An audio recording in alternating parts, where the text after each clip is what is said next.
And Like, what? Pratham sent me a nasty email right before we were about to record, and he said, Wait, what? He said, "I hate you and your disgusting bald face." Wait, no, I think that was Ying who said that.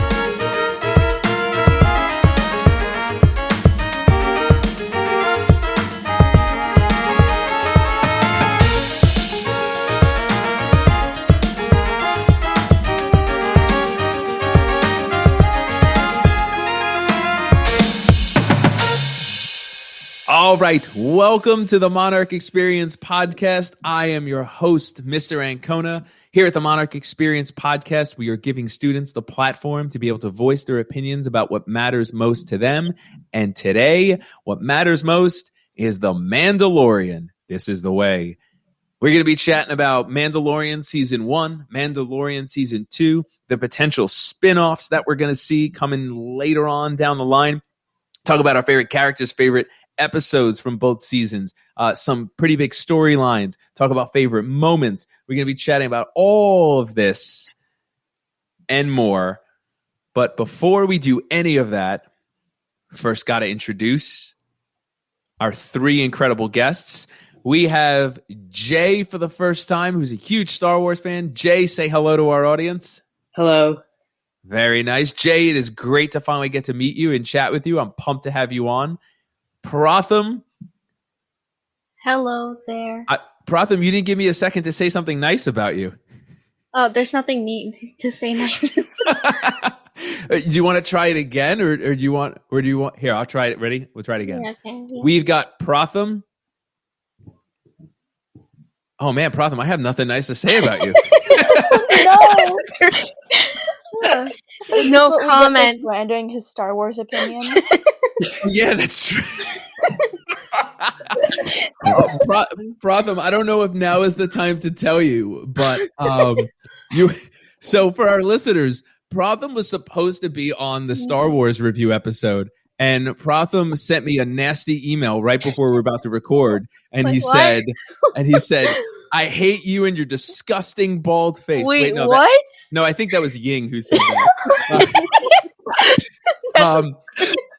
But Pratham, for whatever reason, things just, our schedules, like you had stuff that came up and you weren't able to be a part of it, and we were pretty sad about it. And we were like, oh man, do we Pratham had done all the prep work, and like you put all your takes and you ranked your Star Wars movies in the doc, and we were like, do we just share his or do we not share his? And ultimately, I think we decided, I ended up cutting a lot of any of the stuff that we referenced to you, because we didn't want to have you get hate mail or people say like, what's wrong with you? Why do you like Phantom Menace so much? Or why do you like The Last Jedi so much?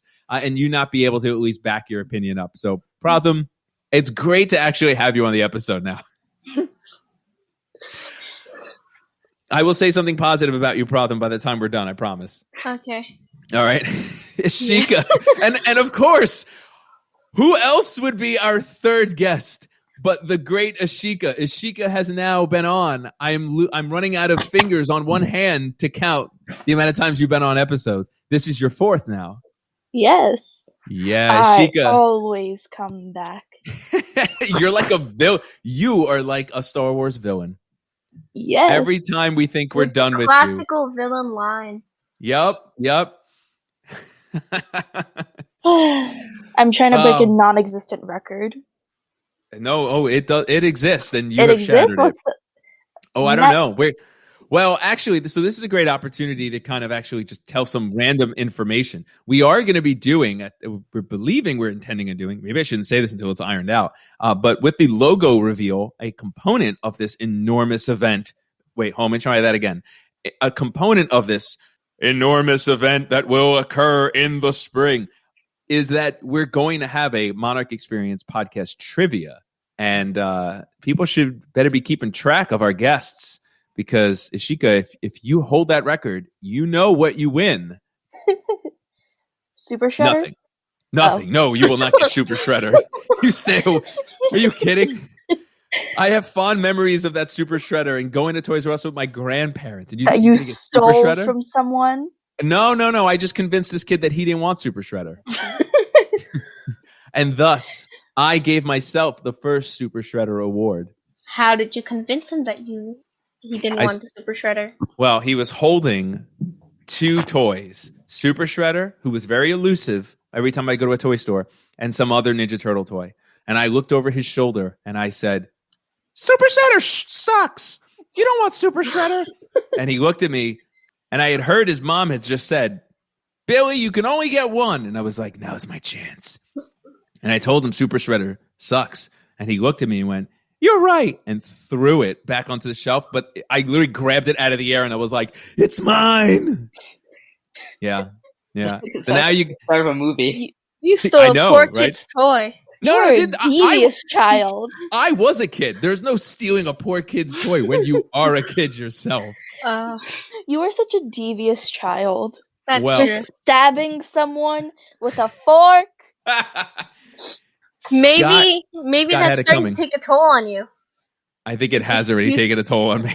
Well, so we are in the midst of doing another review. I'm really digging these reviews, to be completely honest. I thought they would kind of be like, we'll do 1 or 2 here or there. And we started it the first season with the Umbrella Academy. And honestly, I'm just enjoying getting to talk to you guys about your interests, your passion. And that's what this podcast is all about. Getting to give you guys a platform to talk about the things that you love. So let's talk about things you love. But before we do that, we got to at least get down to this great debate. What is cooler, volcanoes or earthquakes? And I'm not talking about the destruction they leave and the devastation and the people who die. We're talking about just like what's cooler from a scientific standpoint, earthquakes or volcanoes. Jay, I'm going to start with you, man. What do you think? I'm going to have to go with earthquakes because of Tremors movie. The movie Tremors with Kevin Bacon? Yeah, the only movie that about natural disasters that's better is Sharknado. No, that movie sucks. I watched like so many from movies, that movie. 3 of those in one day. Dude. But they're stupid at the same time. Dude, the fact that you said the best movie about natural disasters, Sharknado, is the greatest. I've only known you for about 12 minutes, but that's the greatest thing you've ever said. I love it. And I have to agree. So you're going to go with third option. Volcano, earthquake, or Sharknado? What's the greatest natural disaster? Oh, Jay, that's amazing. Jay, first of all, great reference with Sharknado. Number 2, Tremors is an incredible movie. What an answer. Pratham, how do you top? So here, we'll add a third. What is a cooler natural disaster? Earthquake, volcanoes, or Sharknadoes? I would go with Sharknado. Yeah, scientifically, what are you so enamored with? Because it's new, and it's a new phenomenon, and people would love to experience Sharknado once in a while, and hope it to be better than the actual movie. So, Pratham, have you not been paying attention to the last year? Haven't we experienced enough? You're going to jinx us all. Seriously, Pratham, right? Like in 2 weeks, we're going to hear like a Sharknado has landed in like Kentucky, and we're going to be like, oh, crap. Here we go again. But no one will ever know. Or will they? I'm not really sure. Oh, no. I mean, all 14 right. countries, you never know. That's Of course. true. Hey, know. we're up to Sharks, 20 countries. Sharks. We're up and to a 20 massive countries. Oh, really? tornado. Yeah. All right. So, Ishika, what is cooler? Sharknado, volcano, or earthquake? Well, when you look at the 3 compared next to each other, Volcano is the coolest villain entrance. Like if you see a villain start walking out of a volcano, you aren't gonna stand there, you are gonna run. Yeah. I'm going to run. I think I'm going to side with you. As cool as a Sharknado is, Jay, I think the visual of a volcano that is dormant, the threat of a dormant volcano is pretty horrifying. Like, oh, that thing could just explode and just, how close you live to it. It's just some people live so close to it. Yeah, that's right. I know. People from ancient Pompeii are just shaking their heads at us right now. Yeah, they're like, oh yeah, real cool. Yeah, it's a little too soon. Pompeii. Yeah, I think volcanoes are pretty cool, and I think the only reason I'm going to say that is because we had gone to Hawaii and we did a helicopter, not drive-by, not fly, ride, I suppose it's called. We did a helicopter ride over a dormant volcano. By the way, horrifying. But it was an active volcano. I'm sorry, and you could actually see the black molten rock with like little trickles of burning hot red lava like flowing through it. And all I could think was, we have no place to land. Like if we needed to, like we have no place to land. Like, and it was pretty breathtaking. So I'm gonna say volcano. Though I have lived through and experienced an earthquake. Did you take any pictures? Oh, dude, I took plenty of pictures. I'll send them in an email. It's a pretty amazing sight to see molten rock, and lava like seeping through it. But yeah, I went to Hawaii when I was like 5, but like again, I was 5. Yeah, there was no way my parents were gonna let me near an active volcano. Someone, like decided that it was a good idea to just settle near there, just be like, yeah, I'm just gonna. I know. And even more people just decide to like go extremely close to the volcano when they're living there. I know, man, and it's so crazy. Like I think about that too, Jay. Like settling near a volcano, but it's kind of no different than for them. I'm sure it's no different than us living near the shore. And like, look at how much destruction we've had with hurricanes, with Sandy and Irene over the last decade. Where like, I'm sure people who are in the Midwest are like, "What's wrong with them? Why would you live near the water?" But then at the same time, there's tornadoes. So like, everywhere you go, there's something else. Exactly. Same thing with California and like people who live near. So we can all poke fun at so we can poke fun at everyone. Except for people who live in Antarctica. Like it's a whole circle, everyone poking fun at each other. So. Wow. How do we tie this into the Mandalorian? Well, speaking of Sharknadoes. So Mandalorian dropped. So we didn't put this on the doc, the prep sheet. So we're going to kind of go a little rogue here. Not Rogue One, ha ha ha. But we're going to go a little rogue here. So I want to ask you, your levels of Star Wars fandom. Jay, you're a huge Star Wars fan. I know Ishika and Pratham, you guys are big fans. I am a big fan too, but my fandom kind of like stops if I'm expected to watch stuff outside of, like, I'm not going to absorb every Star Wars related piece of content just because it's Star Wars. So seen all the movies. I did not see the Han Solo one. It just didn't interest me. So I didn't feel like I needed to see it. Same thing with the Clone Wars. Didn't interest me. I hear it's great. I know, but didn't have any interest. When Mandalorian was coming out, I was curious, and the fact that Jon Favreau was directing it gave me hope. But I wasn't like, oh my God, I need to see this.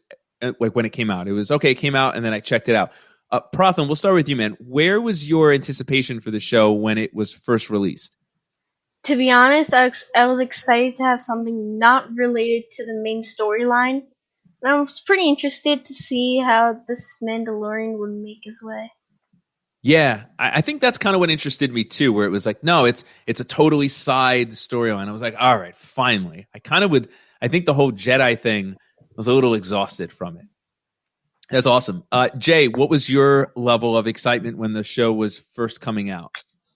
I waited a little bit to watch it, but I was still really excited because it's different from everything else, and it explains what people outside that are not Jedis or don't live in Coruscant or whatever, they're living outside and how they feel and what they're doing.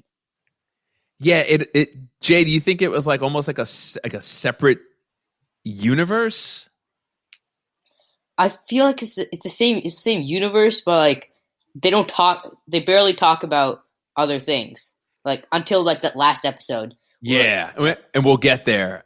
Jay, yeah, I think that was one of the big things that kind of drew me into it too, because I don't know about you, we talked about this on the Star Wars episode, but Jay, I kind of left The Last Jedi and all of that feeling a bit exhausted of the whole Star Wars like storyline.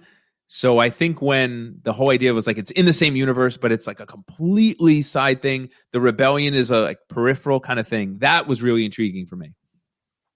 Ishika, What about you? What was your level of excitement when this show first dropped? I'm gonna be completely honest here. The Mandalorian was actually personally my introduction into like the world of Star Wars. What? I only became a fan over quarantine because that's when we got Disney Plus. And so Yeah. my dad's like, hey, you should watch the Star Wars movies with me. And I'm like, what? No, that's for nerds. And then he's like, yeah. And then he like bribed me into watching it. Okay, so tell me about. So obviously he can bribe you all he wants, but there's 9 movies to get through, or at least 3 to get through, really, if he felt like you weren't going to totally immerse yourself. What was it that changed your perspective of Star Wars is for nerds? So we started off with watching like episode 3, 4, 5, and not like from episode 1. Okay. So I definitely think it was just like sort of that nostalgia feeling coming from it, like the Okay. not so like great effects, but also it also had like the good plot line, but also the horrendous puppets. Oh And like yeah. so coming from someone who doesn't watch that many like old movies, it just, felt nice for like a switch.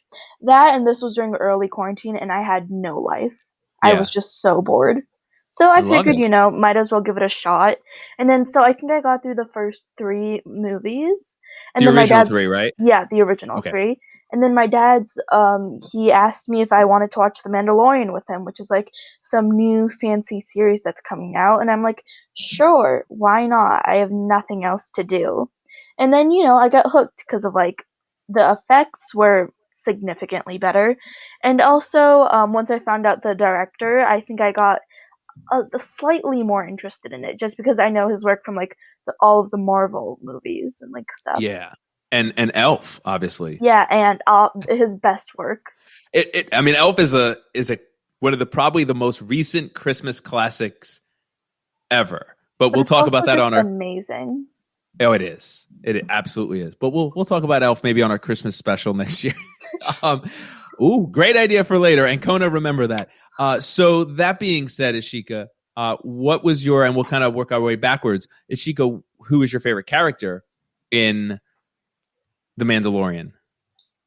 I don't know if this is just like a pattern within my brain, but for pretty much all books I read and like all serials I watch, my favorite character is almost always the main character. Makes sense. It's just like this pattern. So like, for this my favorite character would be like Mando, Baby Yoda, but I also really liked Cara Dune in this. Just because like I don't know, she was cool. Yeah, I thought Cara Dune's introduction in the first season was pretty awesome. How she like went toe to toe with Mandalorian, and then they also kind of like the blacksmith lady, I forgot the name. I know who you're talking about. Yeah. Does anyone here feel like Mando is not one of your favorite characters or the favorite character? Yeah. And Okay. what's weird about it is who played him. It didn't fit the character. Like the actor didn't fit the character. When you removed his helmet and then you figured out who it was. Like I feel like it didn't fit. Yeah, Well, the first time he takes off the helmet, Jay, you felt like you were like, but He that's was what he looks dying. like. Yeah. To be Yeah. fair, the man was dying. Yeah. So I agree. I think you build up like this. What's this guy gonna look like? That when he takes the helmet off, nothing was gonna make you feel like it was justified. The voice fits him perfectly, though. Oh my God, the voice, his cadence is so perfect. You sound like every teenage girl right now. Oh my God, his voice! Yes, thank you, Ishika. I am so now I can go to sleep tonight thinking I had one student say I'm disgusting, and another student said I'm like a teenage girl when it comes to another man's voice. Awesome, thanks, great, wonderful. Yeah, wonderful. We're gonna keep all this. This is perfect. All right, so yeah, I love. The reason I ask is because I feel like the main character. It's not rare, but I feel like sometimes the main character people kind of get like tired of and are very easily like dismissing the importance of the main character. So that's why I wanted to ask if anyone felt like Mando was not your favorite. Pratham, who is your favorite character aside from the Mandalorian? it has to be between Boba Fett and Moff Gideon. Yeah. I like Moff Gideon because of its like calmness and like situation, and it's like commanding tone and all, Yeah. and also his victory in the dark saber, I believe. Yeah, man. And Moff Gideon, the guy who plays him, I'm forgetting the actor's name. You said his calmness, like that's what he's known for. He is like his like stern expression, and he's so scary, and he doesn't have to raise his voice at all. yeah. Like if you watch him in Breaking Bad, watch that with your parents' consent, or if you watch him in The Boys, he plays the exact same type of villain. Calm, in control over everything, never gets agitated or excited, and that makes him horrifying. And that's why people always fall in line because they don't want to. Yeah. When I You don't want to mess with the Chicken Man. That's a Breaking Bad reference. When I first saw the character, I had to do a double take because for a split second I thought it was Morgan Freeman. He's great. He's great. Pratham, why? Who's your other favorite character? Oh, it's Boba Fett just because he's Boba Fett. He's like, Of course. yeah. And Boba Fett redeeming the fact that Boba Fett didn't die because he went out like a punk in Return of the Jedi. Like the fandom's obsession. I don't know, Pratham, Jay, Ishika, how you guys feel about Boba Fett, but like the fandom's obsession with this character that is so ancillary and just gets like knocked off the ship and gets eaten like like a punk, like is so it's so bizarre. But I feel like they did him justice. Like they make this dude look like can't say the word, but like this like bad man. Like he survived all that. Yeah, at first when I was watching the movies, I didn't understand why everyone was just like obsessed with him so much. He had like maybe 5 minutes of screen time, and we heard him talk like once. Yes. Yeah. Yeah, I know. I mean, but I have to admit, I do love Boba Fett. Yeah, he's a pretty cool character. He is. But and I think he deserved a better death. I agree. Justice for Boba. But I will say this. I think they do a nice job then of taking that lore and obsession with Boba Fett and bringing him back, and now it's kind of justified. Yeah. Jay, who are your favorite characters? Fennec Shad. I don't know if I'm saying that right. It's the girl who helps Boba Fett. Okay. Yeah, and Boba Fett. Awesome. What Fennec Shad, and if we're butchering it, oh well. What draws you to this character? The fact how in the beginning she was so chill with getting arrested, and that was just, I don't know. Like that she kind of just accepted whatever's going to happen is going to happen. Yeah, man, I totally hear you. She accepted her death, and then she gets saved by Boba Fett, and then she just owes her whole life to Boba Fett. Yeah, I noticed, Jay, I don't know if and we could definitely talk about this as you know, this conversation kind of progresses. Like I felt like loyalty play was a pretty significant theme throughout both seasons. Did you guys see that as prevalent as I did, or am I just being an English teacher? No, definitely. Like just the loyalty theme and throughout the whole thing, and also the whole like having and like giving favors. Yes, or, and like, I think that ties someone. Yeah, the idea of debt. That's just a huge theme in Star Wars altogether. Yeah? Yeah, I would say so. Like having debt to someone, or like just debt and the idea in general. Yeah, I mean, I'm immediately thinking of like Han Solo, but the debt seems like it's a burden with like him like having to like pay back guys, shooting first in the cantina. Thank you.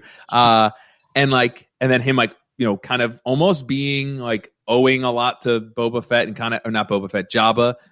Yeah, Ishika, I never thought of that. Debt definitely does play a huge part. Who's the English teacher now? Oh, I know. See, I told you, you're taking over, dude. I'm out after this one.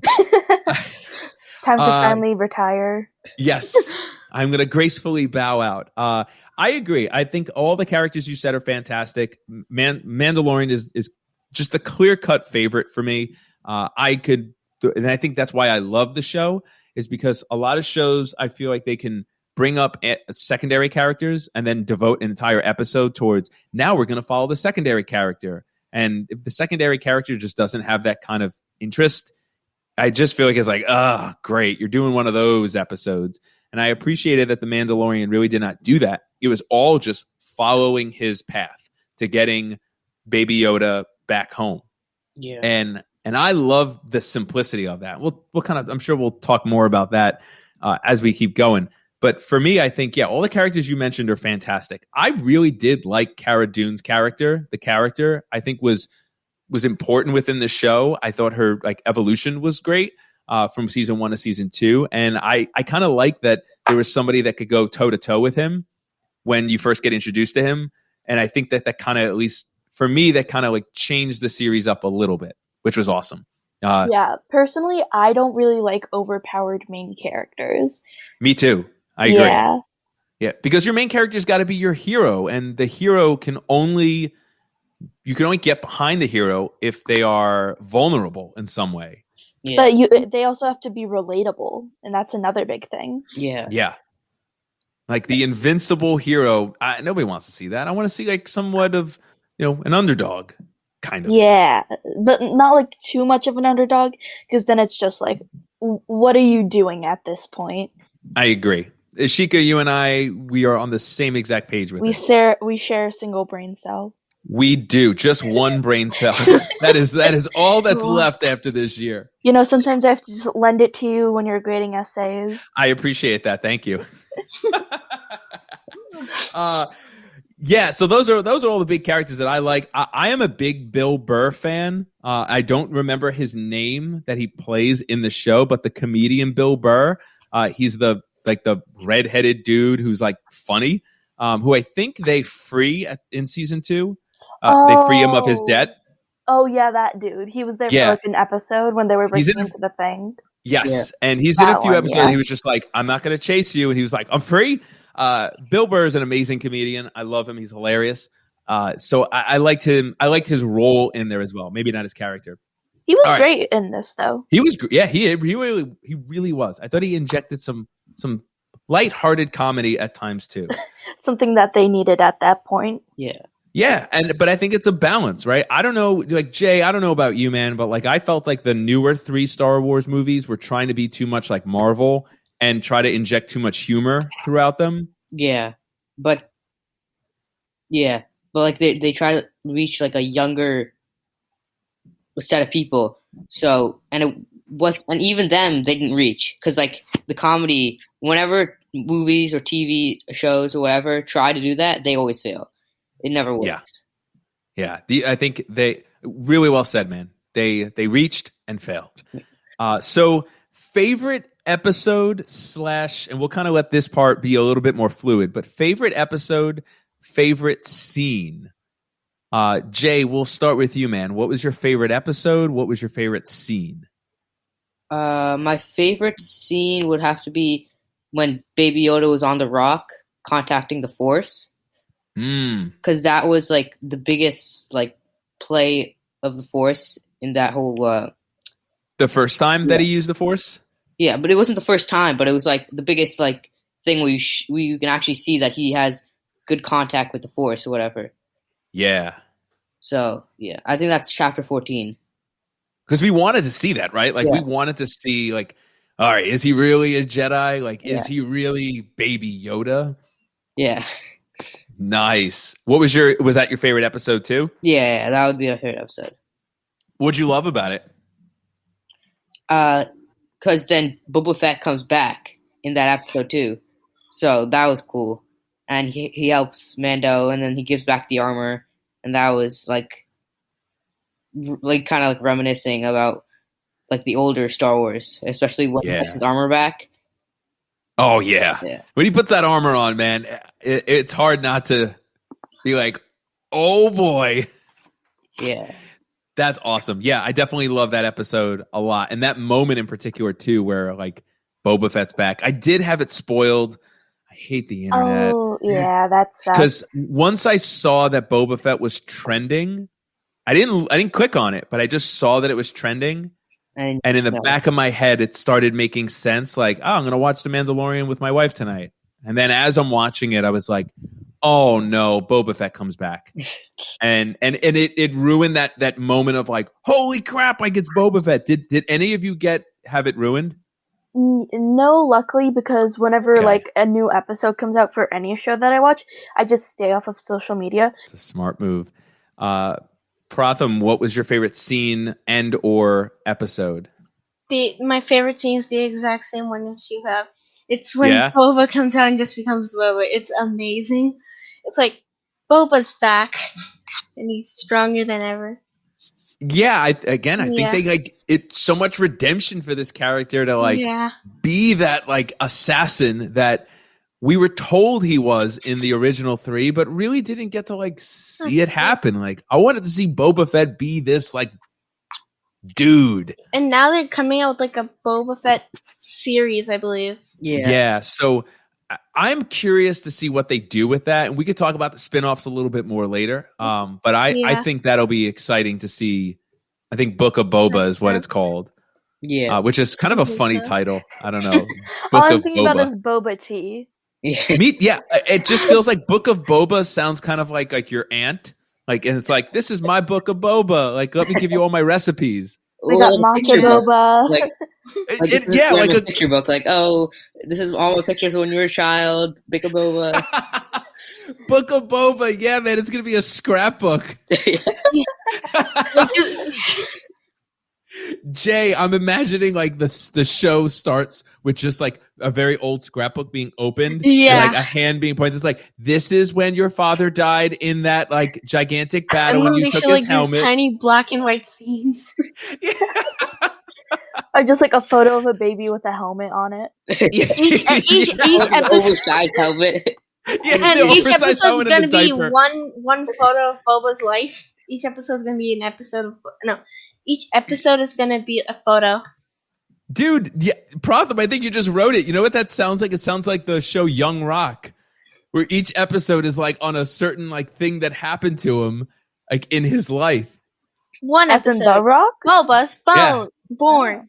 Second episode, Boba's wearing a baby helmet. It's gonna, Pratham. It's gonna be like episode 3 is gonna be a picture of him like hanging from a tree, like upside down, and you'll just hear like his mother's voice, like, "I remember this day very well, as if it were yesterday. Your father was out in the yard picking the fig trees." I don't know why Boba Fett now apparently is Italian, but yeah, and then it's gonna like pan to it, and you're gonna see him like he falls off the tree. Yeah. Ishika, what is your favorite scene / episode? I'm gonna answer favorite episode first, just because it's easier to get over. But it's the episode where Ahsoka Tano comes back. Yeah. As a person who watches Clone Wars, I was literally screaming when I saw her on screen. I agree with you, Ishika. I was so excited because the way that they like not on regular Star Wars. And the way that they like portrayed her character in a live action when we've only ever seen her in like a cartoon version was amazing. You like the portrayal? Yeah. Okay. And so like what the did you like? Double-edged lightsabers too. Oh yeah. It gave me a lot of Darth Maul vibes. But in a good way. So as someone who has not watched the Clone Wars and likely will not watch it unless like you or Harrow tell me incessantly to watch it, what about the portrayal, what about the character are you drawn to? Because I know so many people love this character. Well, first off, there was a very low chance of this happening, but I'm just glad that she wasn't whitewashed, first of all, because she is like a person of color, so that's good. Sure. And I also love the way that they did her. I'm not really sure if it's hair or if it's just like the headpiece. Yeah. The way that they made that just like look so realistic and also look like it sort of blended onto her body was just really cool. Like in its extension of skin almost. Yeah. Okay. Yeah, I follow you. She was pretty cool. But she's a big deal in Clone Wars. Yeah, she is. Especially in the last season. How many seasons are there? I'm on the first season, and there's like 7. Okay. Oh, whoa. Yeah, I don't even know what season I'm on. 30-minute episodes or hour-long episodes? 30 minutes. All right. I didn't shut the door on it then. If you told me hour, I would have said nope, never. My favorite episode. I mean, look, I could easily go with the Boba Fett one. I could easily go with the last episode. I think my favorite episode was the spiders one in like the cave. Like the where Arctic. he ate the spider. Yeah, that was a Traveler, really I cool think scene. Spider just comes on The and says, Traveler, yes, "Ah!" it's the Traveler because it gave me so like Sigourney Weaver alien vibes, where like the face huggers And like the eggs. the eggs. Yeah, it made me feel like I was watching the sci-fi movie Alien. And then but there was. Go ahead. Oh yeah, Baby Yeah. Yoda eating the eggs Yeah. was like and Mando scolding him like, "Stop eating her babies," as if It's like it was a just child. like no It's like big just deal. a baby.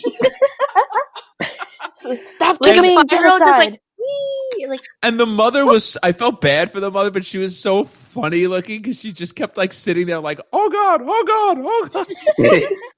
and the big eyes, and then But then The that's big the first eyes. time, like, Mando was like a father. He was like a father figure to Goku. Yeah. Dude, Jay, you're totally right. I think that is like one of the first times that he was trying to guide Baby Yoda. Is that the right word? Yeah, and like the time with the little ball on the with the ship, The Yep. lever. kind of ball, the lever. Yeah. yeah, Yeah, that's a great point. I wonder if that's a part of why I liked it so much. And then just like the chase where he gets kind of pulled over, and then you knew something bad was going to happen when they went into the cave, and then just the scene of all those like Arctic spiders coming after you that was really cool. I actually remember during the beginning of that episode, kind of telling my wife, I think we were just like in a cranky mood, and the Mandalorian is slow at times, which I'm fine with. But I remember we kind of looked at each other and I was like, "You realize that every episode is the exact same formula?" And she was like, "Yeah, I don't know if I like this show." And then that episode just was fun. There was something about it that was, I don't know, just a lot of fun. Favorite scene though?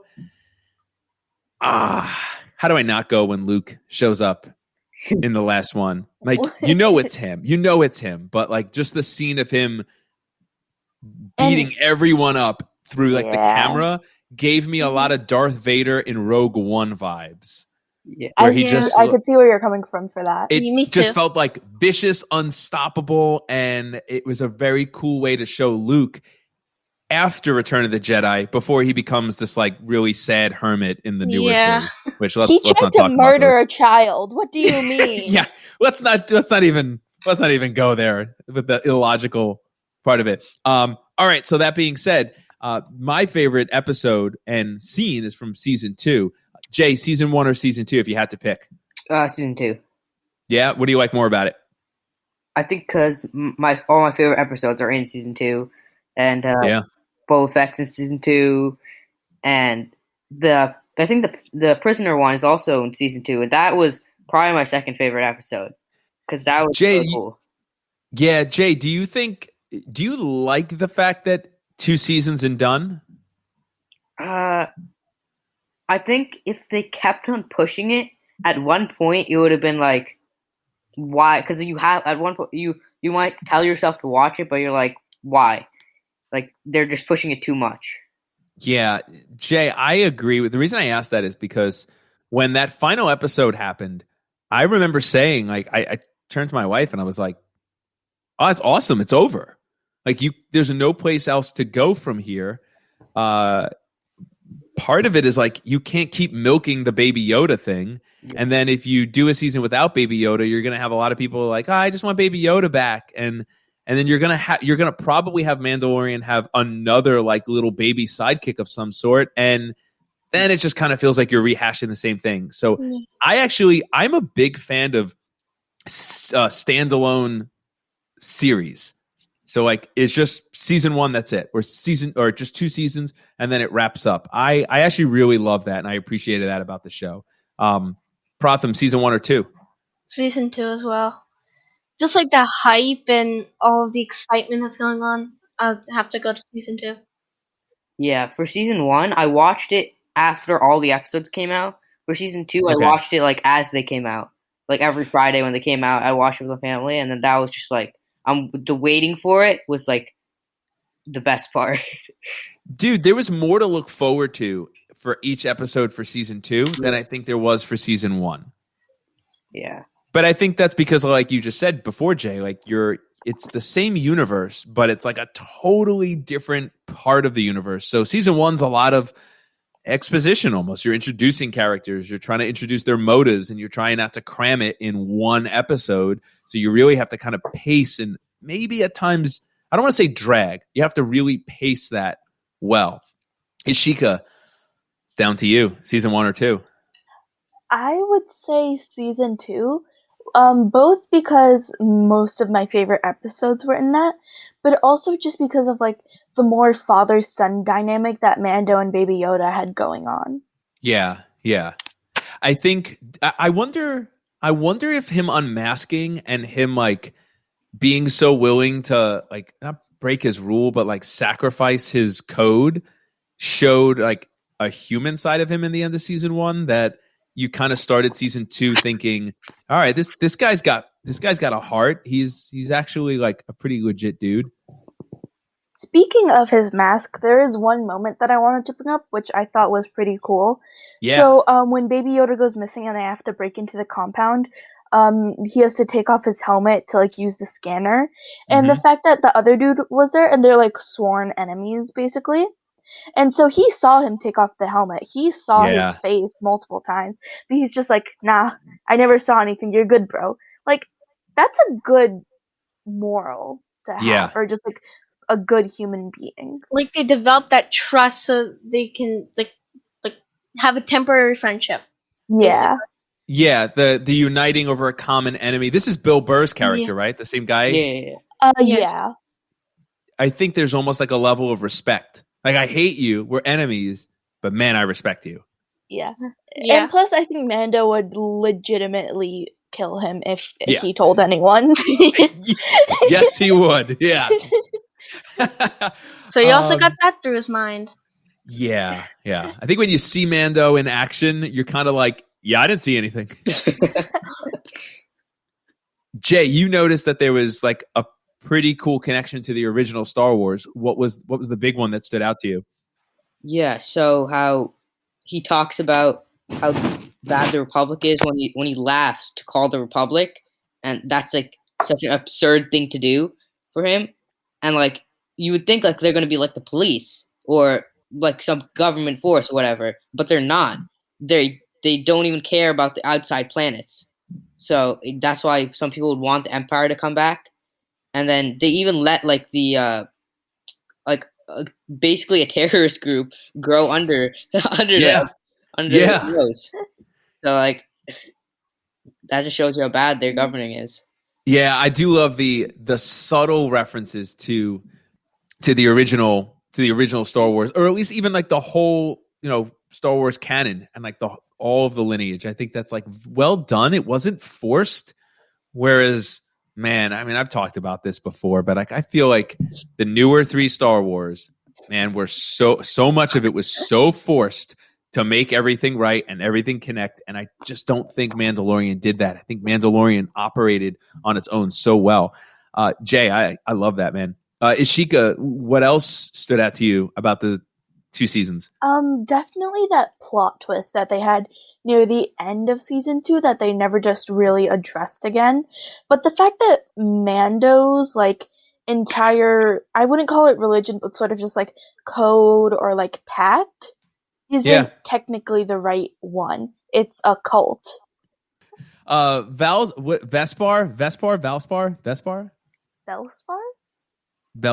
What's his? Spelled with a B. Beskar. Oh. Yeah, that is the coolest name for his armor. Oh, no, I don't know. Definitely. It just sounds so legit. Like, oh man, it's not metal. It's not silver. It's not like Tuscan. It's titanium. Yeah, it's not Northern Italy. It's Valsgard. I don't even know if I'm saying it right. Is it with a V or a B? Beskar? B-E. I think. Is it Beskar or Beskar? I think it's Beskar. That's how they pronounce it. Beskar. That's how you pronounce it, yes. Wait, it's with a B? No way. Yeah. How did you think? See, this is why you need subtitles in your life. Oh my goodness, it is. Subtitles are so useful. They're like your friend. Although, just a little thing that I really wanted to touch on about Mando's outfit. In like the first season, you can see how symmetrical it is when you like take away, that like sash and like the belt. But like once he gets that thing, You just made him sound so tough by when you said when Mando takes off the sash and he's like, I'm not Miss America right now. I'm a killing machine. And then when he gets that like little enigma like stamped onto his shoulder, it just it really just makes everything look so much less symmetrical, but also way cooler. Just like that little touch. Well, because it feels like he's now earning all this Beskar, but he's also having to use it. Yeah, and it also makes him feel like more like less aligned with anyone or like more roguish. I also like to touch on that topic. Like, in the main plot, like people think he's like good guy, then there's bad guy, but actually just a person. Like he doesn't care about all this Jedi and the Imperial stuff. He just wants to get Grogu. I think he hates Jedis. I think, he's kind of like the he's not an anti-hero, but he's just kind of rogue. But he's like neither to both of them. He just gets the job done. He's doing what he's doing, and he just like, broke all bonds with both, so they don't have to like use him as one. I guess like the only person he ever cared about was Goku. So that's like. I'm sorry, did you say Goku? Is that not how it's pronounced? It's Grogu, not Goku. Grogu. Hey, listen, you're allowed to butcher the names because how many did I just mess up? The Ashoka Tano. Oh God, yeah. I think I was like, you know what I had in the back of my head? Like Shohei Ohtani, who's a pitcher for the Angels. I'm just like, I'm messing up everything. It's Friday. Thank goodness.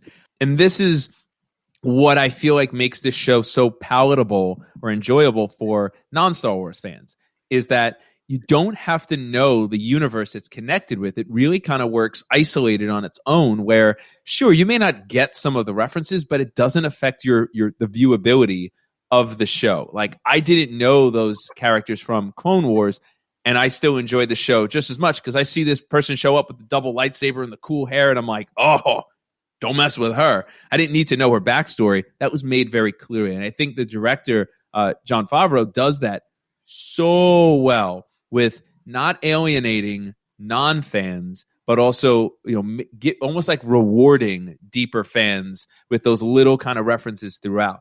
Because it really is just a space Western. I don't know if our audience are fans of Western movies, but like it really is just every episode is formulaic. And this is gonna sound like it's a boring show, but it's a dude traveling through this world and meeting and experiences and dealing with different things that pop up. And then it's the next episode. It does the same thing. But I think the coolest thing is you're submerged into the world. So if you're a video game player, if you're a gamer who loves playing like immersive worlds, you'll love The Mandalorian because you're immersed in the world and that's kind of like what you know.